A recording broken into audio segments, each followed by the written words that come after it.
Hello? Yep. Excellent. Hi. So yeah, thank you, those who made it back from lunch. And let's get to the presentation. It's colorful, hopefully informative. Yes? Yeah, thank you. Wait a couple of seconds for the transition. That's fine. You're going to have a signal. Very good. No? Excellent. Thank you. Let's see. And here we are. Right. So we'll... yeah, I want to show you a bit of what we've done, a bit of our work in digital applications and applied to tunnel asset management. There are two colleagues of mine here as well. We've got Naomi Wheeler-Reid and Jack Smith, apologies. So we love what we do, we love talking about it, so feel free to come up to us if this is of interest. And I'll tell you a bit to start about us and what we do and how we got to this. And then we'll have a look at what's the current good practice in the UK. So I am from Italy, but all of my career has been in the UK, so I'll bring the UK perspective into the mix today. And then we'll talk about the digital applications that we've developed and worked on, and have a look at the future at the end, and at what is in the pipeline for the future. So we're a small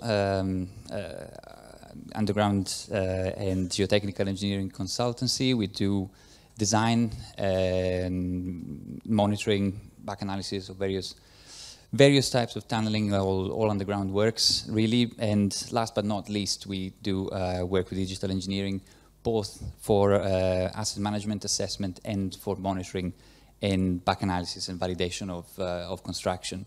This is our core team in the digital arm of the company. We have Naomi, myself, our director Anmol is up there for a representation, but actually is not doing much for digital. We've got Klaus Pascalis and Jack that's here with us today. So, getting to the content. For the UK, we have CIRIA, which is a Construction Industry Research and Information Association. It's an independent entity that normally gathers experts from the industry to produce really, really good baseline reports and information. And this one that was issued in 2009 is about asset management. And on top of that, then all the various asset owners produce their specific guidance that is tailored to their asset and the specific industry. But the definitions taken from this report are excellent and striking. So we've agreed this morning tunnels are integral part of the infrastructure, and the big point that we need to accept and keep in mind is that it's not economically justifiable or socially acceptable in most cases to replace. So we need to use asset management to keep these assets alive way beyond what they were designed for. And we've got tunnels that are 150 years old as an average in the UK, and there's a lot of work to do on that. And one good question from Angelo this morning was when do we start thinking about reliability? And we need to start from the very beginning by setting that target, and keep in mind that then condition, or if you want reliability on that y-axis, will drop over the life of the structure. We keep it going, we slow the slope of that curve with maintenance, and then when we do need to do something a bit more radical, we go with maintenance and refurbishment. But that's where really the performance of the structure is it needs to be started to look at. And what happens if we don't do that? Well, this is what happens. This is the before and after, and we know that's not what we want. It's risk to safety of users, risk to safety of the public, and it can make the asset basically lost. So what do we do to avoid that? Inspections are the prime weapon, of course. Visual inspections, they've been around since tunnels began. This is a summary of repairs planned and carried out from 1926, 1930s, I think, for a tunnel on the rail network in the UK. And for many applications, the methods have not changed much, really. We know we can do it very well, and we keep doing that in a way that we're familiar with. So we walk down tunnels mostly. We can use high access platforms. We can do targeted invasive investigation. We can use poles to walk around and listen to the linings, but the nature of these inspections is mostly visual, and it looks for inspection, it looks for signs of damage, so something we can spot visually. So most of the time we focus on material defects and what degradation looks like. From that, we infer what the structural condition of the asset may be. So are these damages a sign of something deeper and underlying or not? And we try to infer what the structural safety and reliability of the asset is, and then, if needed, inform and do targeted investigations and structural assessment. Defects we look for, various, and depending very much on the type of the lining. If we have unlined tunnels, we look for loose material and potentially unstable blocks. Masonry, which is what we've mostly focused on for the rail network in the UK, we could have various, all this array of defects that we can see from inside. Some of it pretty hard to spot, like bulging, and some of it that we cannot really see, the lamination, so we need to tap around and listen for signs, unless it becomes so radical that the lining starts moving. Cast iron, we look, luckily there's an array of defects that we can spot, and a lot of these then translate into the formation directly, and it's easier with segmental linings because we can fit shapes to the segments and see how the lining has deformed, as well as seeing signs of deformation. Concrete, similarly, visual can focus mostly on crack and geometry of the ring, so joint lipping and movement of the rings. And as I mentioned, then asset owners, like this is from Network Rail Standards for the rail network in the UK, translates all of this into a standard set of codes, rules, and requirements, so that all assessments on their network are consistent. The same for Network Rail, so for Transport for London and London Underground. That then becomes the baseline as well for assessments to similar types of linings. We have not worked on TfL asset, but we have referred to this for an assessment of cast iron linings in the past. So this is for lining defects, bits that fall off or that are damaged. But the biggest part that tells us about structural stability is looking for deformations. That, if you walk down the tunnel at night, you know they're pretty hard to spot in certain cases. This section here, the crown has moved down about 1 meter. And yes, we can see there's some sign of water ingress on the ballast, but it would be easier if someone switched the light on or had a tape measure there, but most of the times we cannot do that. So what do we do when we walk down, see as much as we can, we try to record it. And we record it on mostly these, which are indicative plots. We walk down, we can only look and estimate. So we write standard codes for size of these defects, severity of these defects, and their position. But the problem with these diagrams is naturally that they are indicative. They use standard codes, yes, but that is also assessed. You know, imagine looking from track level and looking up and trying to understand if a joint has lost mortar for 20 millimeters or for 50. That makes it quite tough. That leads to this, which is inconsistency between assessments. These bits that, these labels that I've highlighted here, this is 21 square meters of bricks that have spalled by more than 50 millimeters. That magically disappeared between one valuation and the next one.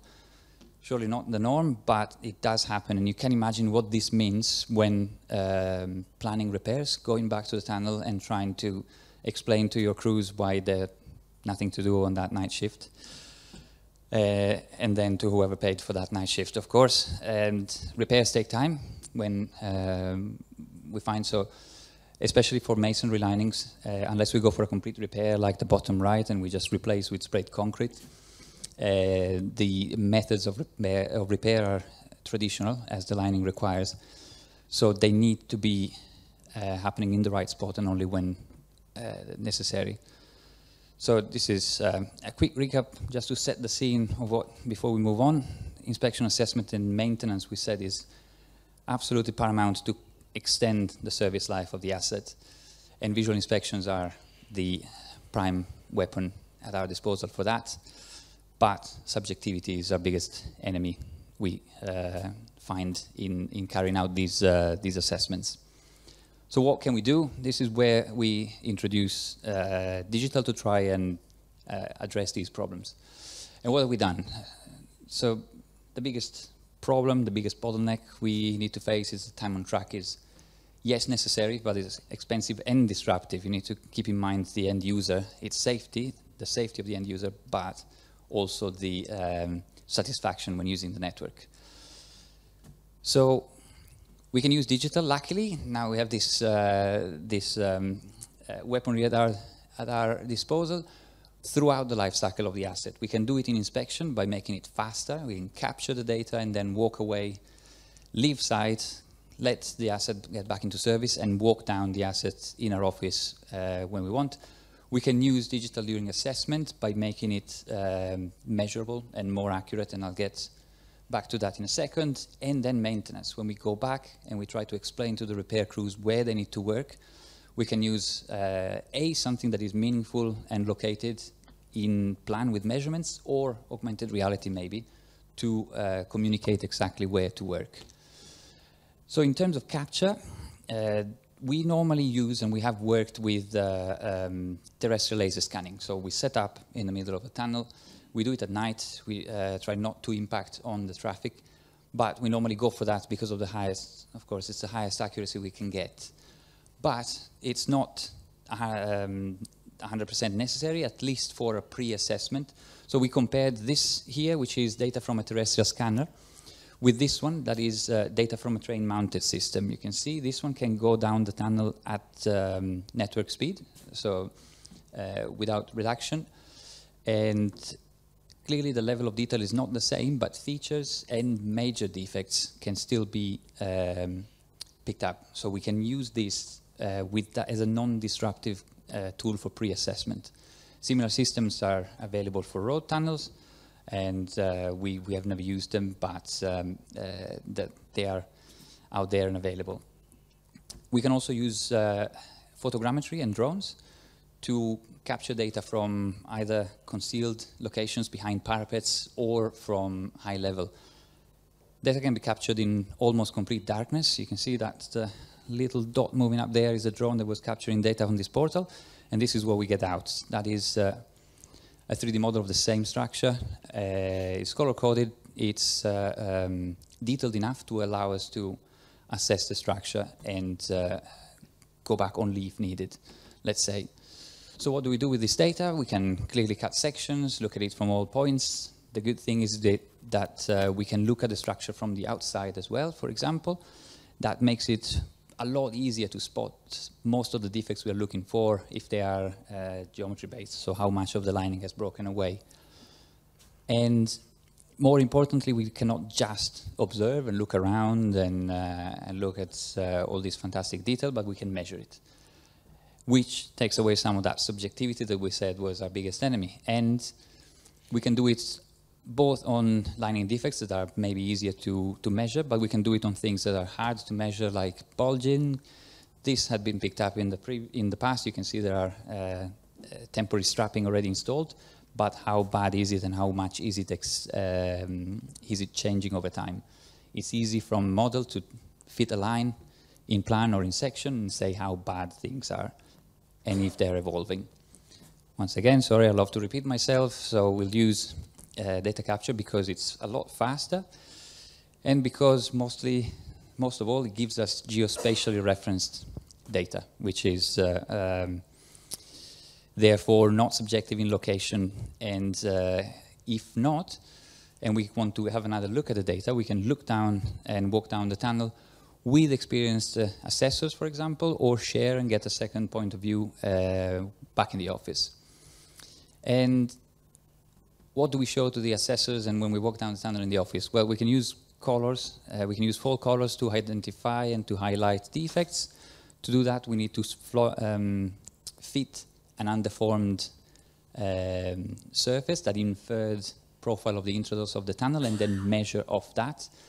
With cast iron segmental linings, of course, that is easier, but we've worked on a way to do it for old masonry tunnels as well. So false colors, it's easier, very easy from that to show where bricks have spalled or where there are open joints and mortar loss, for example. But in itself, this one doesn't say much because there are arbitrary colors. So what do? We go back to the standard categories that the asset owners set, and we make these colors meaningful. For example, this is from the rail asset owner network rail in the UK.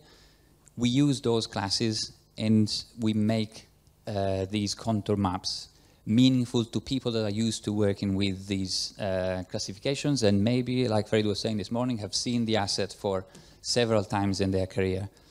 And then we change these contour plots, and all of a sudden you can see at a glance, we can tell how bad things are, where they are, and we can make an assessment of how quickly this needs to be taken care of. This is the case for spalled bricks. We can't tell from that how bad it is. We can clearly see that more or less we are in the lowest category, apart from a little spot. And more than that, this is a very powerful tool with mortar loss. How bad is mortar loss in masonry tunnels? Without going and putting a bar or a tape measure down every single joint, that's impossible to assess. But because that laser beam travels deep into the cracks, we can see, for example, all that blue is more than 80 millimeters, so that's probably 200, 250 millimeters lost.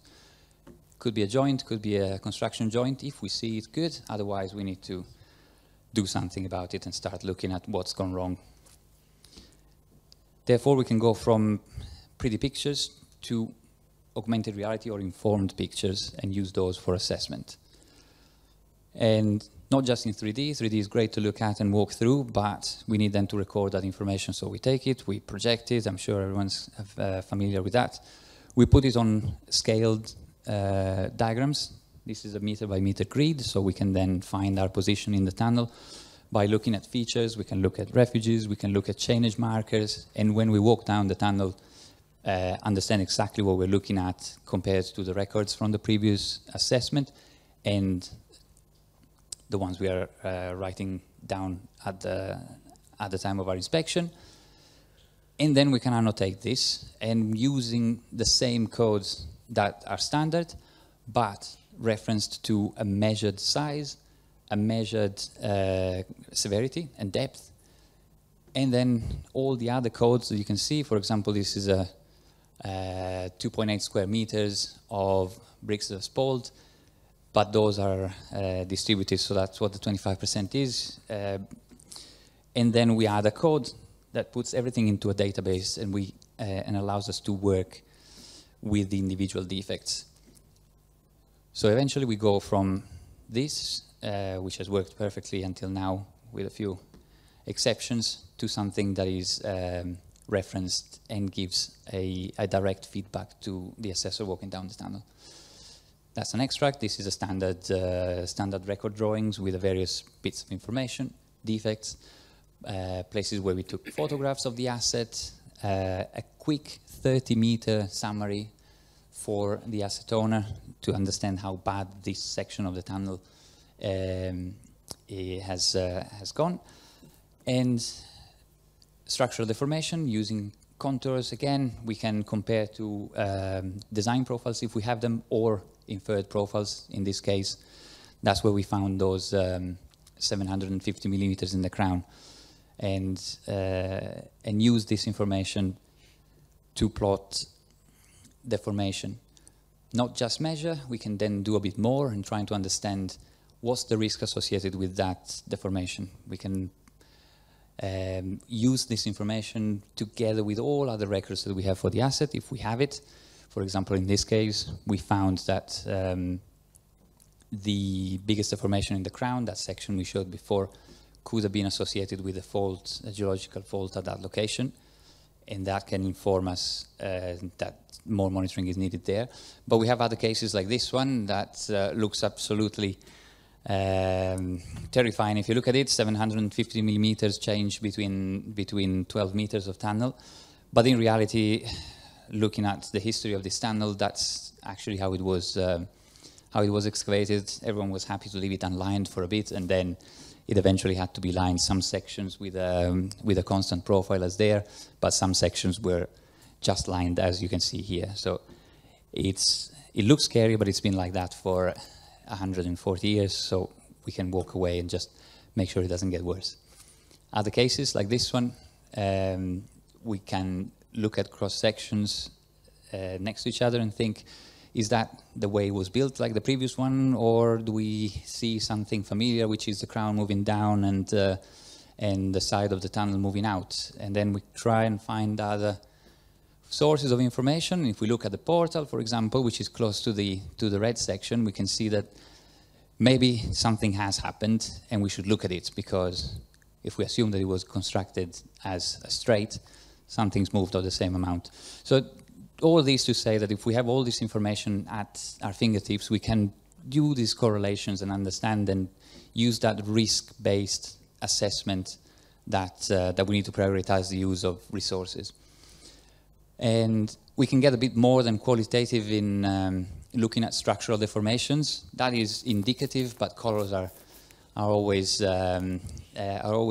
We can tell from deformations where we expect certain defects to be. So if we see that the tunnel has deformed in a certain way, we will expect tension in the crown, so we will expect to see maybe bricks falling out or maybe open joints.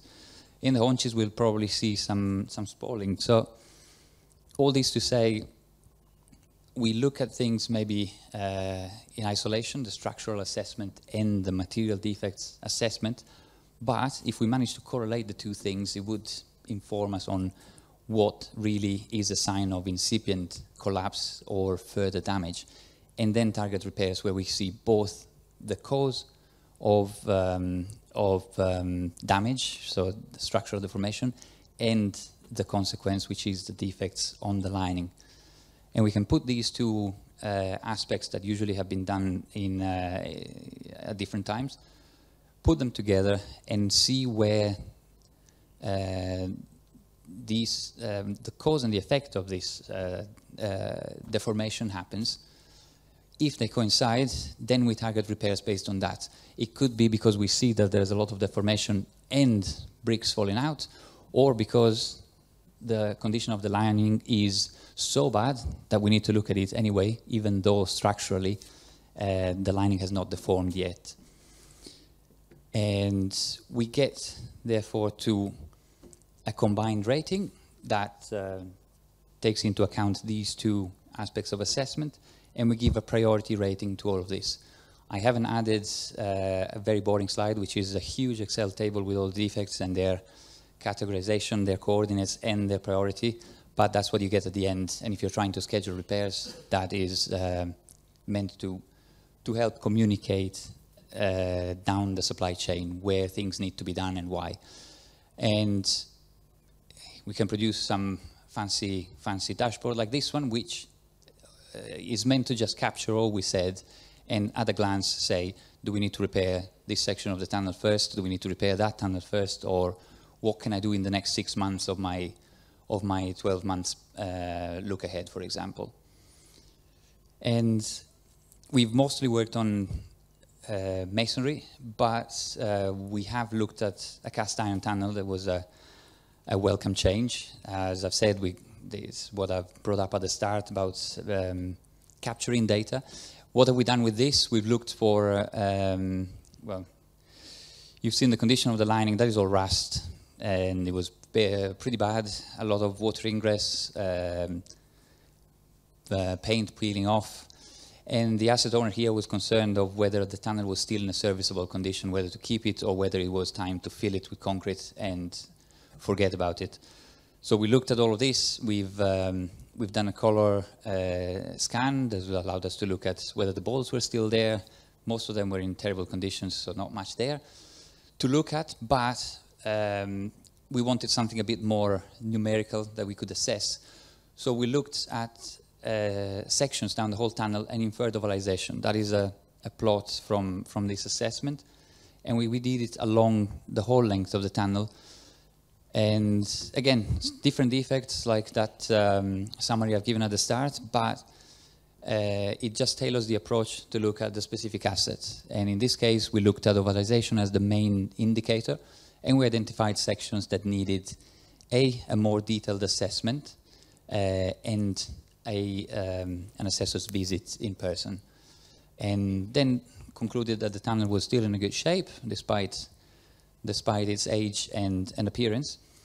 And we can communicate that in a bit better than tables and numbers as well. If it helps, you know, when walking down the tunnel or understanding which section of the tunnel visually we need to focus on, colors are always good. So we can do a bit more then, because we love numbers and we do design as well in our spare time, which is a structural assessment as per that's TfL standard, but we decided it was pretty good, so we used it for this assessment too. And then we come to repairs, as I said, and we need to communicate where. So if anyone from Trimble is in the audience, I'll wait for my check afterwards. But yeah, we can use things like that. They are developed for building mostly, but we can use that without taking survey instruments back into the tunnel. We can walk around either with a mobile, a tablet, or glasses, and set out and then set the crews to work. So digital twins are pretty good in terms of value, in terms of asset for, value for money, because of the multi-layer assessment that they enable. And as I said, we look at this approach, looking for symptoms and cause of the lining damage that we see. If they happen in the same place, that's where we target first. And then maybe we use that data to target more intrusive surveys and then do inform our structural assessments. So that's what we worked on so far, but we are, so that's what we delivered so far, but we're working on some new tools which are to introduce machine learning and automation, because these assessments generate, as you all probably know, an insane amount of data. So that's a 1 kilometer long rail tunnel. It was 1 billion points when we received it. And it's pretty tough to make something meaningful out of that. That can lead to just exhaustion, and then people keep the data, stores it in a server, and then never looked at it again. But yeah, we try to make it easier for the assessor to focus on defects. For example, we worked with industry partners to isolate defects, either by type of defect, so that's separates spalling at the top from mortar loss in the middle, from the full image that you see at the bottom that is already processed to highlight defects, or we filter by category. So we can look down the tunnel and say, get rid of all the low risk defects and just look at the uppermost two categories and say where they appear. And that is classifying and filtering. But another part that is quite labor intensive is fitting that undeformed or original surface that I was saying at the start that we use as a reference. If a tunnel is 150 years old, we don't have the design profiles, we don't know what it was like at the start. Where do we measure from? And Jack, or Python Jack for friends, is working on an automatic system to do this and take, again, more subjectivity away and leave experience and subjectivity to the assessment when we look at the data. But doing it with academia gives that validation and peer review that then allows us to take these methods, take them to industry when we are confident that they do what we want and not when they are half-baked, which unfortunately sometimes is the case. And we are also working with one of the largest contractors in Norway. They deliver tunnels, not much for refurbishment or maintenance, but similar problem, large amount of data. And it's a problem that then we can translate and import back into refurbishment, which is which material are we looking at. Sometimes we need to separate concrete from bricks or concrete from concrete repairs from original lining. And we're working on training a machine learning algorithm to do that for us. With rock, it's pretty hard, different shades of gray. And we're working on other things like texture and useful features to tell what the machine is, but we're still working on this, so I'll leave it hanging for now. And we worked with the University of Leeds that Jack is doing his PhD with before, and maybe more interesting around here than the UK, unlined tunnels. We worked on developing an automatic algorithm to extract facets and joint bedding planes to allow that running assessment of whether the tunnel has deteriorated, moved, or if blocks are about to fall out. Possible uses of machine learning, we have it here just to mention, but we haven't worked on this yet. Of course, crack detection, we haven't worked much on concrete, but it's there. Water, this is still something that is time consuming for us because we do the assessment visually by walking down the model and highlighting. But I know Federico showed us, I know they have the tools to do it in a more time-effective way, so we'll have a chat about what we can do with that, and change detection, and how to separate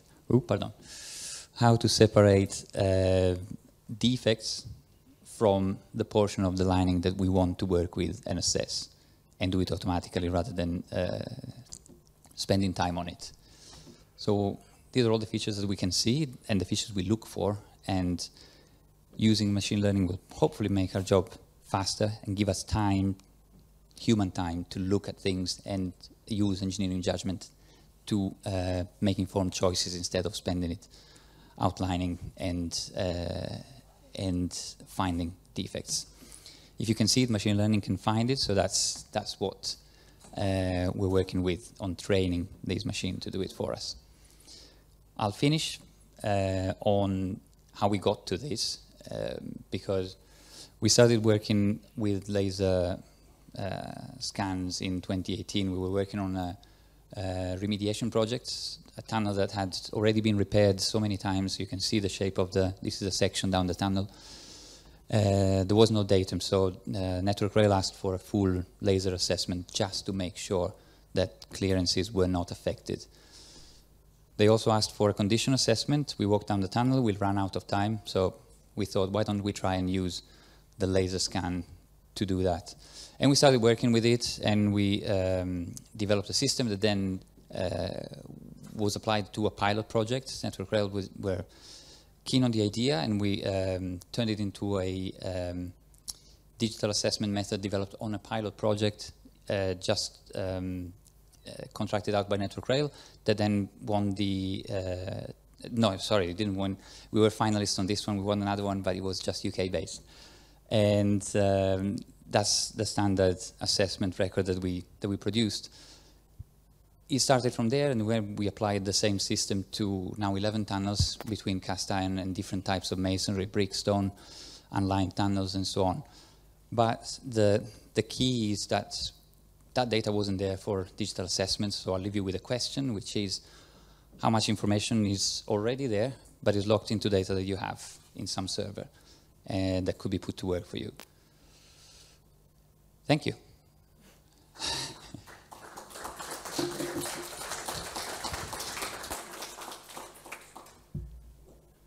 So there's an obvious question, obviously, what's on this picture, but let's first see if we have more serious questions from the audience. None so far in Slido. Feel free to write them here if you want to, or raise a hand. We have enough time to take questions. Yeah, Federico? In the second row here.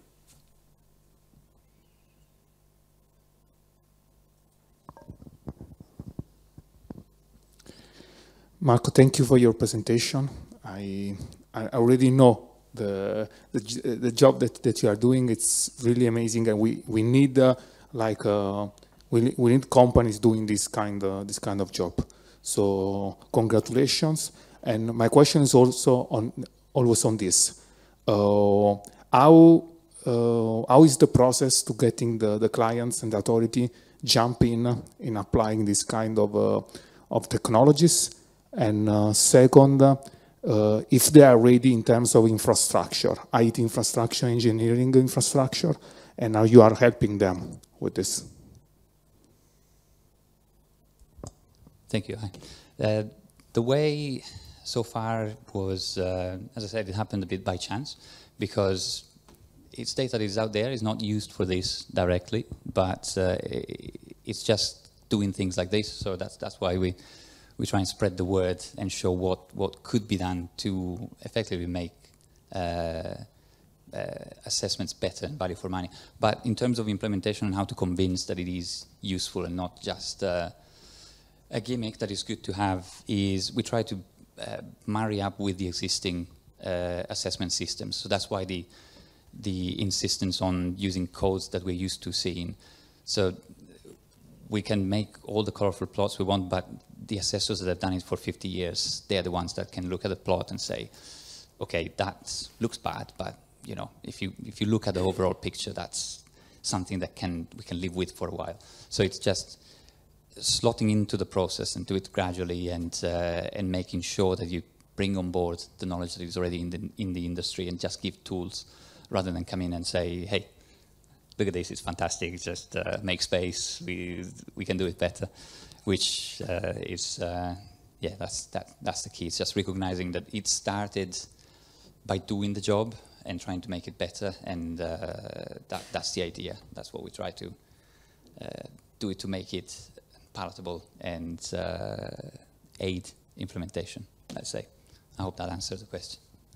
Yeah, definitely. And also, if you can further elaborate a bit about the IT infrastructure, engineering infrastructure behind it, and if you are helping clients also with this, or generally they are already prepared for it. So how is the relationship, especially in UK, from this point of view?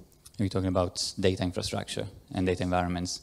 That's still a sore point for us. We're too small for big data infrastructure. We piggyback on the asset owners naturally, but yeah, it's still quite ad hoc from that point of view.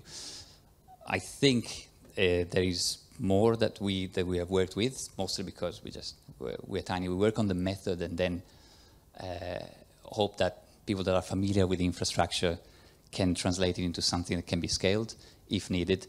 But for us, it is more developing the method, the nitty-gritty, and then piggyback on somebody else to scale it to the scale they need or they want to use it at. So I don't know how the industry is, if it's fully ready. I think it's much better than what we personally know, but we haven't been exposed to that level yet. Yeah, I have just one last question, because you opened a new scenario with this. It's actually a mixed question between you and Farid, because I saw like all the asset management system for the Centre for Transport for London. Then I saw all the applications you show really well, all the risk analysis that you also perform from the structural point of view and so on. So we were talking about the link of risk analysis, quantitative risk analysis, if this is what we were looking for, and if this is it's integrated then with the consideration of the asset management system, if this is the evolution of what we were asking and saying this morning, or not. Just make sure, is this also a question for Farid? Yeah, actually, I would like both to answer. So, yeah. I'll just say we probably wouldn't have ground the segments in the wrong spot with this. So that hopefully helps. But yeah, I'll leave for it to start. Yes. This morning we were talking about the quantitative risk analysis. Then you have different level. Then you perform the analysis. You integrate the results inside the database. So you naturally have the evolution of risk compared to where you need to assess, and you have evaluation, I think, like this one, when we are moving into, then you link them with the cost, with time and other things. So how do you link exactly results like this inside an asset management system? So we've started that journey now. So what we're looking to do, and we've actually had an expression of interest going out there with trying to automate inspections, trying to use digital data for informing the condition of our tunnels. So we've already got a similar methodology in terms of doing laser scanning, and for some of our brick tunnels that's already been trialed. Whether it's fully integrated into the asset management system is another question, because at the moment I understand that they're on standalone laptops. The data is held separately, but that does inform the output of that inspection. The engineer then uses that data, as you say, to try and identify areas where they need to focus, or whether there's maybe works to look at. What we do is, like we said earlier on, this complements the engineer to go out and have a look at areas and focuses them to, rather than spend more time looking at areas of tunnel infrastructure where they don't really need to, which this can all pick up, they can focus on areas where there is a real concern or things that really do matter. So it is starting to link and integrate now. So we've already done multiple, I think there's been a second or third iteration in the brick tunnels of these laser surveys or these LiDAR scans, and you can then also see how things are changing over time, over the periods, which is also interesting. We haven't trialed it on the deep tube tunnel at the moment, but I think we are looking to do that. So with the both of you, I mean, we'll be speaking afterwards to try and see how we do that. But yeah, I think the integration, it's happening. We're starting to embrace this new digitalization, new technology, so that can inform and make it more efficient. That's what everybody wants, don't they? Thank you. Just to add to that, on the risk assessment and how it's the risk-based assessment and how it slots into the existing practice, is the priority system is something that we just try to put numbers to it, but it is something that is out there in industry. So the TfL has it in the standards, as Farid was showing this morning. Network Rail has it. It's just that it is qualitative rather than based on calculated magnitudes. So similarly, P1 and P2, 3 is something that comes from Network Rail standards. It is assessed and decided by the assessor rather than coming from a calculation, but it is something that is already out there. So we just, as I said, we try and slot in what is there, just make it accessible to people with less experience, and allow this pre-assessment for people with experience that have already had exposure to all of that to make the judgment call, basically. Optimize their time, optimize time of people that then go back and either inspect or repair. That's the plan. Thank you. Thank you. All right. Any other questions live in the audience? Yeah, I know we have one here, but just I'm making this a priority because it's so I'll ask Matthias to put it on, but just before, we need to comment on this. So that's a person, right? And who's that, and who made the picture? What's the story behind? It is, I hope I'm not outing industry secrets here, but some people need to be there to make sure that you access and that power is switched off and all of that. This is not an electrified line, but people that need to be there, okay? But they let's say they run out of things to do short after they get online with you, and well, it was a joke, and then you said it was a joke, yes. Okay, right. But also we pose for the scanner sometimes, but that's another industry secret that I should not reveal. So, all right, yeah. There is a question. So you actually have a question? I thought you were pointing on the slide. Yeah, sure. Yeah, I have a question. Yeah. we are talking here about a huge amount of data. Maybe this is a question for all three of you. At what point you draw the line and say, okay, this is too much data, too much measurements? Where is the point when you need to choose, okay, stop it, we have enough data? So where's the line? Whoever wants to go first. I mean, the mics we need first also. I mean, you can start while the mic is... So the mic needs to go to Federico and Farid also. I'm talking about useful data. I know we can have infinitive amount of data, but there must be, you know. For me, well, I agree with Nemi. It's never enough because you can always not use it all now, but in 10 years you'll be able to. So we capture it within reasonable time, of course, if that doesn't detract from the time you're spending on the asset.